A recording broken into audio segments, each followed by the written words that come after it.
بہت عرصہ پہلے کی بات ہے، ایک بادشاہ تھا جس کے 7 بیٹے تھے۔ ایک دن اس نے اپنے بیٹوں سے کہا کہ اب وقت آ گیا کہ وہ اپنے لیے بیویاں تلاش کر لیں۔ اس نے ان سے کہا کہ وہ اپنے لیے تیر کمان ساتھ لے جائیں اور ہوا میں چلائیں۔ وہ تیر جہاں گرے گا انہیں ان جگہوں پر رہنے والی عورتوں سے شادی کرنی ہوگی۔ 6 شہزادوں کے تیر دوسری بادشاہت میں جا کے گرے اور انہوں نے شہزادیوں سے شادی کر لی۔ سب سے چھوٹا شہزادہ اتنا خوش قسمت نہیں تھا۔ اس کا تیر ایک جنگل میں ایک ٹوٹی پھوٹی جھونپڑی کے سامنے گرا۔ اس جھونپڑی میں ایک بوڑھی رہتی تھی۔ شہزادے نے بوڑھی عورت سے پوچھا کہ آپ کی کوئی بیٹی ہے؟ اس نے کہا کہ اس کی کوئی بیٹی نہیں ہے۔ اس نے کہا اس کے پاس ایک بندریا ہے جو اس کے ساتھ رہتی ہے۔ شہزادے کو بڑی مایوسی ہوئی، لیکن اس نے بندریا سے شادی کر لی۔ کچھ عرصے کے بعد بادشاہ نے محسوس کیا کہ اس کا آخری وقت آن پہنچا ہے، اس کا جانشین ہونا چاہیے۔ اس نے اس مقصد کے لیے 3 امتحانوں کا منصوبہ بنایا اور کہا کہ جو بھی ان امتحانوں میں پورا اترے گا اور بادشاہ بن جائے گا۔ پہلے امتحان کے لیے بادشاہ نے یہ مطالبہ کیا کہ شہزادیوں کے ہاتھ سے بنا ہوا خوبصورت ترین کپڑا پیش کریں۔ یہ کپڑا اس قسم کا ہونا چاہیے کہ جو پہلے کبھی کسی نے نہ دیکھا ہو۔ 7ویں شہزادے نے اس قدر پریشان تھا کہ وہ پلنگ پر لیٹ کر چیخنے لگا۔ اس کی بیوی بندریا نے اس سے پوچھا کیا مسئلہ ہے؟ اس نے چلا کے کہا مجھے اکیلا چھوڑ دو، تم بیکار بدصورت چیز ہو، تمہاری وجہ سے میں کبھی بادشاہ نہیں بنوں گا۔ پھر بھی وہ بندریا اس سے مسلسل پوچھتی رہی کہ کیا بات ہے، تو بالآخر شہزادے نے وجہ بتائی کہ وہ کیوں چیخ رہا ہے۔ بندریا نے اس سے کہا کہ فکر کرنے کی کوئی ضرورت نہیں، وہ اس مسئلے سے نبٹ لے گی۔ شہزادے نے طنز کیا، کہا کہ تم کیا کر سکتی ہو، تم تو مخصوص ایک بندریا ہو۔ آخرکار بادشاہ کو کپڑے پیش کرنے کا دن آن پہنچا۔ شہزادیوں نے ایک کے بعد ایک دیگر کپڑے پیش کیے اور ہر کپڑا دوسرے کپڑے سے بہتر نظر آتا تھا۔ آخری لمحے پر بندریا آئی اور اپنے کپڑے پیش کیے۔ وہ تمام کپڑوں میں سے سب سے زیادہ خوبصورت تھے۔ وہ خالص ریشم سے بنے ہوئے تھے اور ان پر بیش قیمتی ہیرے جواہرات ٹکے ہوئے تھے۔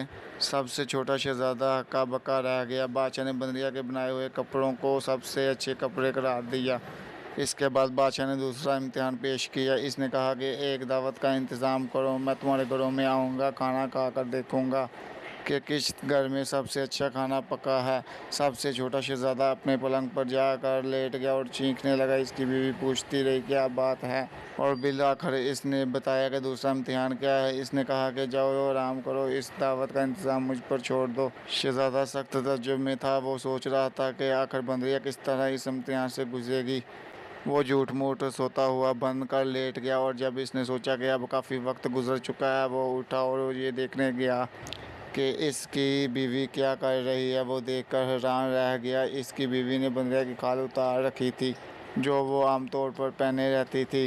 وہ ایک انتہائی خوبصورت پری تھی، اتنی خوبصورت کہ وہ اس کا تصور بھی نہیں کر سکتا تھا۔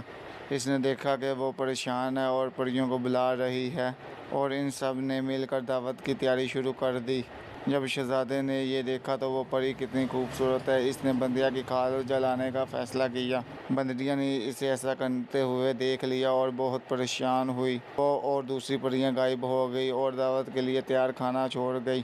جب بادشاہ نے 7ویں شہزادے کی دعوت کے لیے تیاری کیے ہوئے کھانے کا ذائقہ لیا تو اس نے پری کا تیار کیا ہوا کھانا سب سے زیادہ مزیدار قرار دیا۔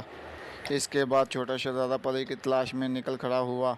وہ سب سے پہلے بوڑھی عورت کی جھونپڑی پر گیا جہاں وہ بندریا سے ملا تھا اور جو پری نکلی تھی۔ جب اس نے بوڑھی عورت سے پوچھا کہ اس نے پری دیکھی ہے تو اس نے کہا کہ وہ کبھی پری نہیں بن سکتی۔